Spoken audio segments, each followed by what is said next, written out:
भारतीय राजनीति और समाजवादी वर्ग की एक बुलंद आवाज खामोश हो गई। 12 जनवरी 2023 को जेडीयू के पूर्व वरिष्ठ नेता और पूर्व सांसद शरद यादव दुनिया को अलविदा कह गए। उन्होंने 75 साल की उम्र में अंतिम सांस ली। शरद यादव के निधन की खबर की पुष्टि उनकी बेटी शुभासिनी शरद यादव ने की। उन्होंने सोशल मीडिया प्लेटफॉर्म पर लिखा, पापा नहीं रहे। बता दें, शरद यादव लंबे समय से बीमार चल रहे थे। शरद यादव के निधन से राजनीतिक गलियारों में शोक की लहर है। प्रधानमंत्री नरेंद्र मोदी ने भी उनके निधन पर शोक व्यक्त किया। उन्होंने ट्वीट कर लिखा कि शरद यादव के निधन से बहुत दुख हुआ। अपने लंबे सार्वजनिक जीवन में उन्होंने खुद को सांसद और मंत्री के रूप में प्रतिष्ठित किया। वे डॉक्टर लोहिया के आदर्शों से काफी प्रभावित थे। मैं हमेशा हमारी बातचीत को संजो कर रखूंगा। उनके परिवार और प्रशंसकों के प्रति संवेदनाएं। ओम शांति।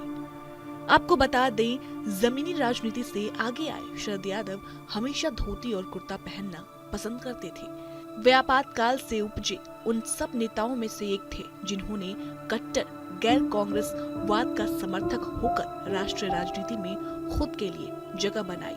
वे जनता दल के संस्थापक सदस्यों में से एक थे।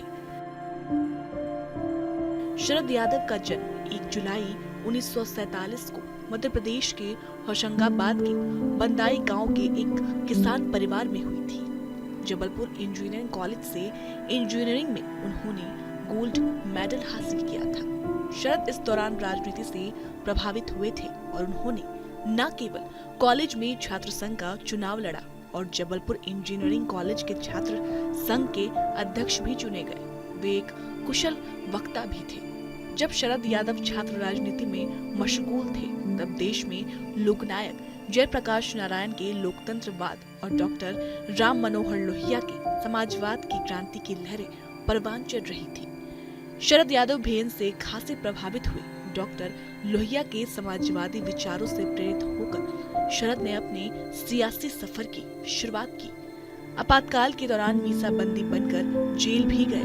बाद में वे उन नेताओं में शामिल थे जिन्होंने मंडल आयोग की सिफारिशों को लागू करने में महत्वपूर्ण भूमिका निभाई। शरद यादव का राजनीति में आना भी एक नाटकीय घटना जैसा ही था। 1974 में इंदिरा गांधी सरकार के खिलाफ जेपी आंदोलन फैलना शुरू हो गया था और एक तूफान हिंदी भाषी राज्यों में आकार ले रहा था।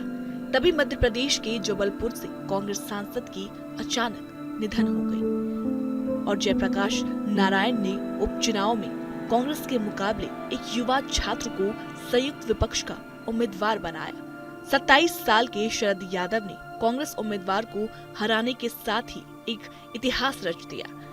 इसके बाद उन्होंने कभी पीछे मुड़कर नहीं देखा। वे उत्तर प्रदेश की बदायूं लोकसभा सीट और बाद में बिहार की मधेपुरा लोकसभा सीट से भी सांसद चुने गए। वे 7 बार लोकसभा और 3 बार राज्यसभा सांसद रहे। 1989 से 1990 में केंद्रीय टेक्सटाइल और फूड प्रोसेसिंग मंत्री भी रहे। उन्हें 1995 में जनता दल के कार्यकारी अध्यक्ष चुना गया।